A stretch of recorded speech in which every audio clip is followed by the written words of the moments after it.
Dakwah Umen Channel 081.363.048.266.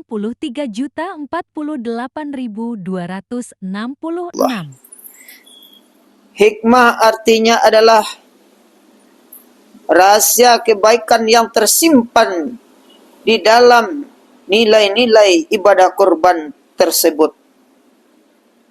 Sedangkan keutamaan di dalam ibadah kurban itu adalah sangat banyak. Dan sebelum kita menginjak kepada hikmah dan keutamaan kurban itu, terlebih dahulu kita harus tahu apa arti dari kata kurban tersebut. Kurban menurut bahasa berasal dari bahasa Arab. Qoroba yaqrobu kurbanan. Dekat, mendekatkan diri. Kepada siapa kita mendekatkan diri? Jembatan kurban tersebut adalah untuk mendekatkan diri kepada Allah. Mendekatkan diri kepada sesama manusia. Mendekatkan diri kepada sesama manusia. Yang tak biasanya dekat dengan adanya kegiatan kurban ini. Mudah-mudahan yang jauh menjadi dekat, yang dekat menjadi merapat. Menurut istilah adalah berarti menyembelih hewan ternak sebagai bentuk ibadah kepada Allah Subhanahu wa taala.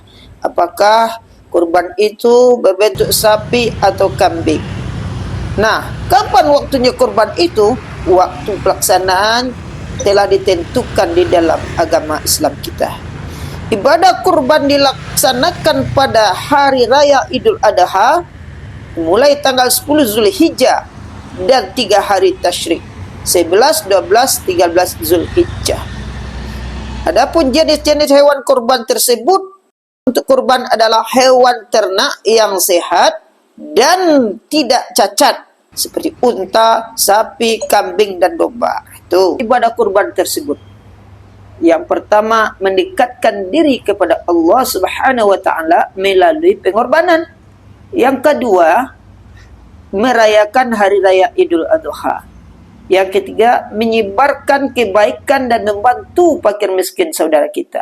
Jadi arti korban itu adalah mendekatkan diri. Bagaimana kita dekat dan peduli kepada saudara kita yang tak pernah mencicipi daging korban tersebut, berupa daging binatang ternak tersebut.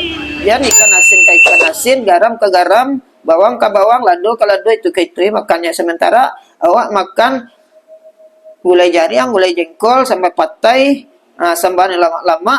Jadi korbanku ibu-ibu bapak adalah jalan untuk mendekatkan diri kepada Allah. Bukan jalan untuk mencari kesempatan dalam kesempitan atau ada kesempatan berbuat dosa. Contohnya kadang-kadang kurbanku bapak adalah jembatan untuk menyembelih sifat kehewanan. Itu pada hakikatnya sana, kehewanan awak tu. Ikut ndak pada hari kurbanku ada pula nan serakah. Bahkan ada pula yang bid'ah. Yang harus dapat ciyeknya nak ampe. Nah bahkan ada pula sebagian yang korbanku, yang korban ini, yang dekat-dekat dengan dia kasih 5 atau 6 karung. Bahkan ada pula yang hilang kakinya korban, lato-latonya korban. Nang bahayanya ibu bapak, nih hilangnya lidah Jawi, lidah kambing hilang kadang. Dia lidahnya hilang. Karena ada orang paguno olehnya katanya. Untuk anaknya yang tak pandai mengecek supaya pandai ngecek. Sedangkan Jawi sedang Jawi saja, ibu-ibu, bapak-bapak, dia tidak bisa bicara. Kambing aja dia membebek. Aku dia gen lo kanak atau membebek lo anak dibuatnya. Yang tak kambing saya tak pandai ngecek. Kini bakat tuan pula kambing ko ubeknya lidah ko untuk supaya be pandai ngecek. Sedang kambing tak pandai ngecek dah. Aneh saja ibu-ibu bapak. Nama ayah lato-lato hilang. Itu lato-lato tu di pegunungan di orang ko kadang-kadang ada nan berpandapek nan aneh-aneh saja bapak. Ada orang tuan lato-lato ko nan tagayu di sapi ko bapak, nan di bawah tu nan lato-lato tu yang tak beranak supaya beranak Di malu lah dapat kaji ko. Aneh-aneh saja. Ibu-ibu, bapak. Sekolah tak ada nomor itu. Nah, hilang lidahnya. Lidah untuk be kecek, ngecek supaya ngecek. Mengarah kepada perbuatan syirik yang tidak ada dasarnya itu, jauhkan ibu bapak. Jadi intinya, kita senang sama dinikmati, sakit sama dirasakan.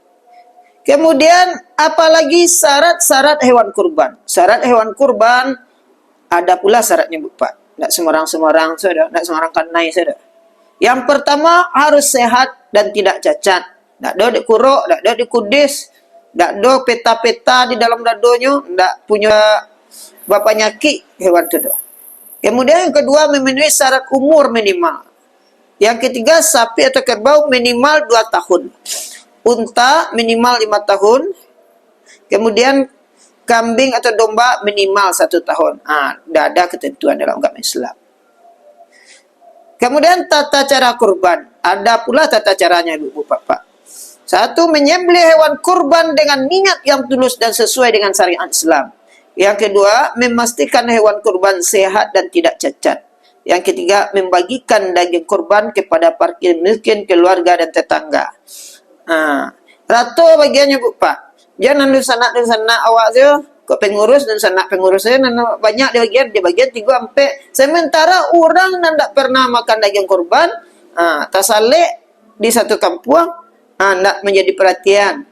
Jangan sampai ada tetesan air mata ketika kurban tersebut. Ini ambo dak dapat daging kurban, tak pernah ambo dapat dari Masjid Abral tu sekalipun daging kurban tu. Orang le kurban sehari lama galak orang makan daging. Awak indah. Jangan sampai ada yang seperti itu ibu bapak. Nah, inilah manajemen dan perhatian kita terhadap saudara kita. Makanya dalam solat tu ibu-ibu bapak sering saya ingatkan. Hakikat solat itu mengajarkan kita bukan hanya hubungan kepada Allah tapi juga kepada manusia.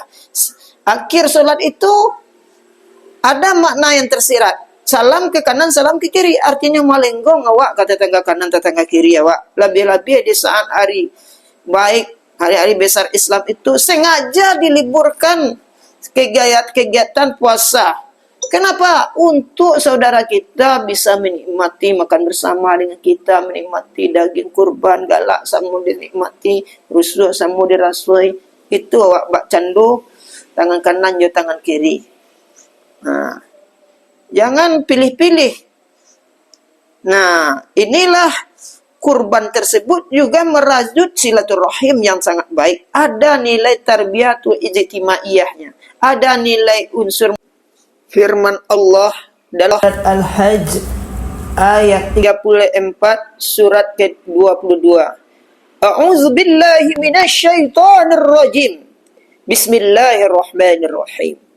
Walikulli ummatin ja'alna man sakaliyazkuru ismallah ala ma razaqahum min bahimatin al-an'am wa ilahukum ilahu wahidun falahu aslimu wa basyiril mukhbitin.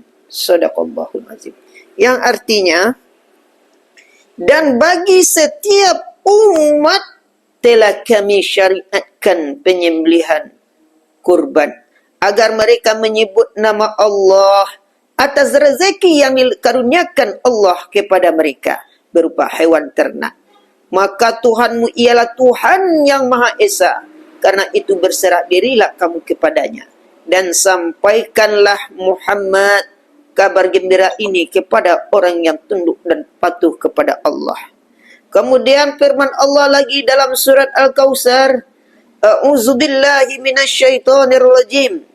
Bismillahirrahmanirrahim. Inna a'tainakal kautsar fasholli lirabbika wanhar.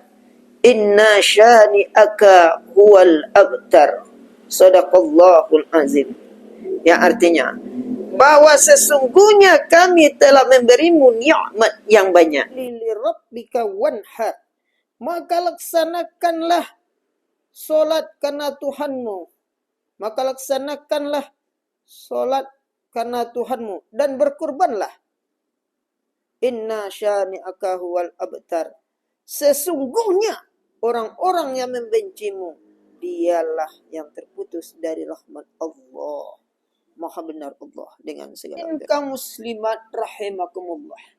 Jadi ada beberapa keutamaan kurban tersebut. Apa saja keutamaan kurban ibu-ibu ambon apa dusi papa ambon yang laki-laki?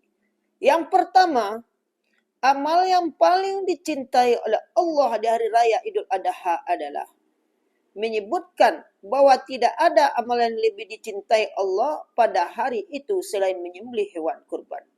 Yang kedua, mendekatkan diri kepada Allah. Kurban merupakan sarana untuk mendekatkan diri kepada Allah dan meraih ketakwaan. Yang ketiga, ibu-ibu, bapak, untuk menambah keimanan kita, untuk menambah amal kebaikan kita. Setiap helai bulu dan tanduk dan kuku hewan kurban dianggap sebagai pahala. Yang keempat, hewan kurban sebagai saksi di hari kiamat. Hewan kurban akan menjadi keempat, hewan kurban sebagai saksi di hari kiamat. Hadis Rasulullah mengatakan, An Aisyah anna Rasulullah sallallahu alaihi wasallam qala ma amila adamiyya min amali yauman nakhri ahabba ila Allah min ikhraqid dam innaha lata'ti yaumal qiyamah yakruniha wa ash'ariha wa azlafiha wa annad dama la yaqa'u min Allah bimakani qabla ayyaqa'a minal ardi fatiyu biha nafsa. Yang artinya, Aisyah menuturkan dari Rasulullah sallallahu alaihi wasallam bahwa beliau bersabda, tidak ada suatu amalan yang dikerjakan anak Adam atau manusia pada hari raya Idul Adha yang lebih dicintai oleh Allah oleh hewan. Karena hewan itu akan datang pada hari kiamat dengan tanduk-tanduknya, bulu-bulunya, dan kukunya, dan kakinya, dan darahnya. Hewan itu akan sampai di sisi Allah sebelum menetes ke tanah. Karenanya, lapangkanlah jiwamu untuk melakukannya. Jadi, begitu besar nilai pahala kurban itu. Walikulli sya'ratin hasanatin. Dan tiap-tiap bulu kurban itu terkandung nilai pahala kebaikan. Nah, iku malai jua korban lek murid tu banyak pahala. Bagi yang Allah mampu, maka merugilah kalau tidak berkorban. Karena begitu besarnya pahalanya. Bagi yang belum mampu berkorban, kita doakan untuk yang akan datang. Mudah-mudahan Allah lapangkan rezekinya, Allah berikan peluang dan niatnya untuk berkorban. 5. Dimensi sosial dan kemanusiaan. Ada nilai dan kemanusiaan di dalamnya. Karena apa? Kurban mendorong, berbagi rezeki dengan orang-orang yang membutuhkan. Seperti fakir miskin dan kaum du'afah. Mereka sekarang bisa menikmati yang biasa yang tidak mereka nikmati. Bisa mereka menikmatinya. Kemudian yang keenam, membersihkan harta. Kurban juga merupakan sarana untuk membersihkan harta yang dimiliki. Membersihkan hati kita. Membersihkan sifat kehewanan kita. Yang serakah, yang egois. Nah, itulah yang perlu disembelih di saat ini. Sifat serakah awak itu. Yang egoisme. Yang tak peduli kepada saudara awak. Yang tak merasakan sakitnya orang yang tak bisa makan daging. Tak pernah bisa membeli daging. Itulah yang kita rasakan. Masa arta saat itu. Aku bisa merasakan apa yang kamu rasakan. Itu ndak aku dapat rasa, dapat reso tu awak orang beriman ku. Kenapa? Manusia itu adalah terikat dengan interaksi sosial yang namanya zon politikon. Makhluk yang membutuhkan antara satu dengan yang lain. Orang miskin tak bisa dikatakan miskin kalau tidak ada orang kaya. Dan orang kaya tak bisa dikatakan kaya kalau tidak ada orang miskin. Dan polisi tidak bisa dikatakan polisi kalau tidak ada orang penjahat. Begitu manusia itu saling terikat dengan satu dengan yang lain. Bapak-bapak kaum muslimin, kaum muslimat rahimakumullah. Kemudian yang ke-9, wujud syukur kita kepada Allah. Ista'azana rabbukum la in syakartum la azidannakum wa la in kafartum inna azabi lasyadid. Ingatlah ketika Tuhanmu berkata, jikalau kamu bersyukur, Allah tambah nikmatnya. Nah, kalau awak bersyukur, kalau awak banyak awak bagi orang, melapangkan orang, lebih-lebih bagi daging sapi kuah, mudah-mudahan betul-betul berkah bagi yang dapat diberi daging kurban itu, menjadi pahala yang berlipat ganda bagi orang yang kurban hari ini. Allah lapangkan rezekinya hendaknya. Allah lapangkan sekalian urusannya. Jadi, la in syakartum la azidannakum wa la in kafartum inna azabi lasadid. Ingatlah ketika Tuhanmu berkata, kalau kamu bersyukur Allah tambah nikmatnya. Allah lapang rezeki awak dengan bagi kurang tu. Karena doa orang itu kalau nyu senang nyu doa awak lapang rezeki awak itu. Dan siapa yang kufur, yang tidak bersyukur, maka ingatlah azabku. Artinya siapa yang tidak tahu terima kasih ke Tuhan, lapatutnya baragia, indak je baragianya pilih sempilik karyanya, maka Tuhan akan malah menyempitkan rezekinya. Takkan pernah orang itu merasa kaya, walaupun dia kaya pada hakikatnya, tapi nantinya sampai hatinya sempilik karya, maka hatinya merasa kurang dan kurang terus. Nah, dengan sifat keserakan itu, membunuh nafsu serakah itu, karena nafsu kok kalau dipaturin, Bapak, tidak akan pernah merasa puas, ibarat meminum air lautan. Nah, itulah kira-kira.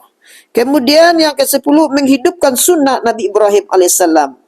Nah, dengan ini kita mengingat jas merah, jangan sekali-kali merupakan sejarah. Kalau awak memperingati hari raya kurbanku, Bapak, melaksanakan kurbanku, otomatis kita teringat dengan sejarah Nabi Ibrahim dan Ismail. Ba'a pengorbanan beliau. Qul inna salati wa nusuki wa mahyaya wa mamati lillahi rabbil alamin la syarika lahu wa bizalika umirtu wa ana awwala minal muslimin.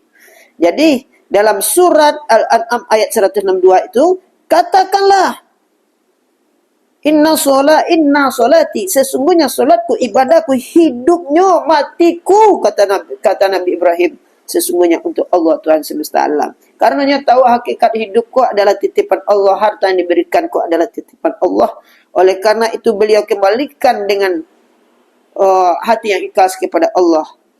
Anaknya nyokorbankan, awak le harta nyokorbankannya. Oleh karena itu, bagi siapa yang melapangkan saudaranya, maka Allah akan lapangkan rezekinya. Maka dengan hari raya kurban ini akan mengingatkan kita sejarah Nabi Ibrahim alaihissalam. Karena kurban menghidupkan kisah Nabi Ibrahim yang menyembelih anaknya sebagai pengorbanan. Maka Nabi Ibrahim dikenal dengan Bapak Tauhid. Itulah kira-kira kajian hari ini, ibu-ibu, bapak-bapak. Mudah-mudahan banyak ilmu yang didapat. Mudah-mudahan betul-betul berkah. Kalau ada salah penyampaian, saya mohon maaf. Lah dimaafkan ibu-ibu, pak-pak. Kalau lain, terima kasih banyak. Alif junun tanora pak, hazab sukun tando mati. Ridho je maaf kamu pinta dengan assalamualaikum amu sudahi. Wabillahi taufiq wal hidayah. Wassalamualaikum warahmatullahi wabarakatuh.